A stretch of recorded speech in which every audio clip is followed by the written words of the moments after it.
wacan oo wanaagsan daawadayaal maanta waxaa idiin soo gudbin doonaa hadduu eeba idmo filim mala awaal ah oo lagu magacaabo inankii yaraa ee duulayay daawo oo iska taxadar muuqaalka wuxuu ku bilaabanayaa hooyo lagu magacaabo keti waxay ka shaqaysaa warshad dawooyinka soo saarto waxayna guri yar kula nooshahay inanteena lili bariga magaalada baris ee dalka faransiiska muuqaalka xigo waxaynu arkaynaa lili oo hooyadeed subaxii kicinayso kadibna lili waxay aaday dhankaas iyo jikada halkaasi oo ay quraac u samaysay hooyadeed kadibna waxay bilaabeen hooyada iyo inanta inay wada qubaystaan kadibna iskool ayay u waday inanteedii lili marka ay joogtay goobta shaqada kayti waxay aragtay nin lagu magacaabo boko ayaa dhankeeda soo aaday xilliga nasashada ah halkaasi oo ay ku wada sheekaysteen jaan kadib si ay isku wada sheekaysanayeen boko wuxuu ka codsaday inay makhaayad wada aadaan halkaasi uu weydiiyey aabbaha lili waxayna u sheegtay inuu ku nool yahay koonfurta waddanka faransiiska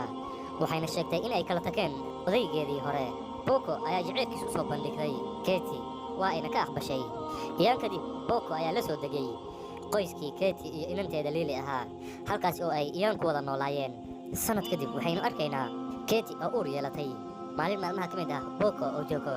xaruntii shaqada waxaa u soo dhacay kool halkaasi oo lagu sheekayo in xaaskiisa ay foolanayso hosbitaalkan ay joogto kadib markii ay keti cunug yar dhashay boko ayaa wuxuu su'aalay inantii yareed ee lili magaca loo bixinayo inankan lilina waxay ku dhawaaqday magaca in loo bixiyo riki boko ayaa wuxuu bedelay qolkii lili meel uu seexdo inankii yara ee riki waxayna bilowday inay dareento xoogaa yar ee maseer ah maalin maalmaha ka mid ah keti marka ay ka soo laabatay shaqada waxay aragtay dhaawac ku yaalo dhabarka inankeeda riki marka ay weydiisay boko waxa uu sheegay inuusan garanayn laakiin maalmihii xigaba buradii ayaa soo yaro weynaatay taasi oo argagax ku riday qoyska maalin maalmaha ka mid ah keti ayaa waxay ku eedaysay boko inuu dilo inankeeda riki taasna ay sabab u tahay inay buro ka soo baxdo dhabarkiisa laakiin boko ayaa ka xanaaqay waa uuna ka tagay maalin maalmaha ka mid ah keti waxay aragtay dhiig ku yaalo sariirta uu seexdo inankeeda riki waxayna arkeen inankii oo dul fadhiyo xagga sare ee armaajada markii uu dhulka yimaaday waxay arkeen laba baal oo u soo baxay riki keti waxay bilowday inay u qubeyso inankeeda isla markaasna ay ka dhaqdo dhiigga waxayna bilowday inay ku xaniibto inankeeda sariirtiisa waxayna lili uga digtay inay u sheegto dadka kale xaaladda inankeeda riki marka ay baalalsi u soo baxeen riki ayaa wuxuu noqday inaan farxad badan asbuuc gudaheeda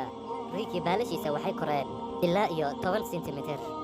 keti waxay bilaabay inay u nashqadayso dhar u gaar ah riki maadaama uu baalal leeyahay riki marka uu weynaaday keti iyo inanteeda lili waxay bilaabeen inay u xiraan koofid si uusan u dhaawacmin marka uu guriga ku dhex duulaayo muuqaalka waxaynu arkaynaa keti oo ku guulaysatay waqtiyaa nasiib 2,000 oo euro ah waxayna aadeen shopping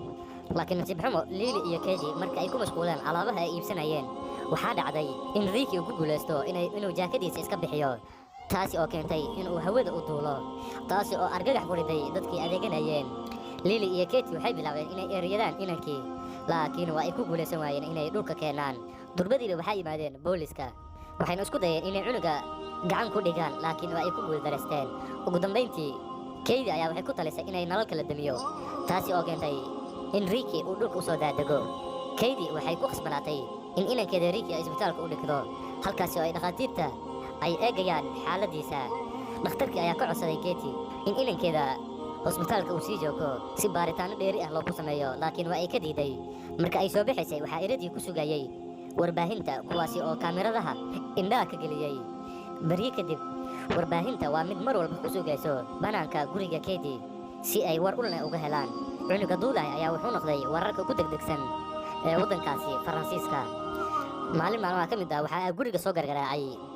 boko oo ah aabbaha riki wuxuuna ka argagaxay inuu arko inankiisa oo baalal u soo baxeen marka uu isku dayay inuu cunugiisa qabto wuxuu bilaabay inuu duulo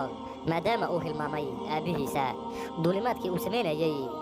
riki ayaa waxay keentay inuu dhaawac ka soo gaadho baalashiisa waxaana loogu wacay dhakhtarka si uu u daaweeyo dhaawaciisa dhakhtarka wuxuu u sheegay inuu awoodo inuu baalasha ka saaro riki laakiin ay khatar badan tahay laakiin keti ayaa diiday in qaliil lagu sameeyo inankeeda riki habeenka xigo waxaynu arkaynaa lili oo go'aansatay inay baalasha ka jarto riki laakiin ka hor inta aysan jarin waxaa ku soo baxay aabbihiisa Boko durbadiiba waxay aaday dhankaas iyo sariirteeda.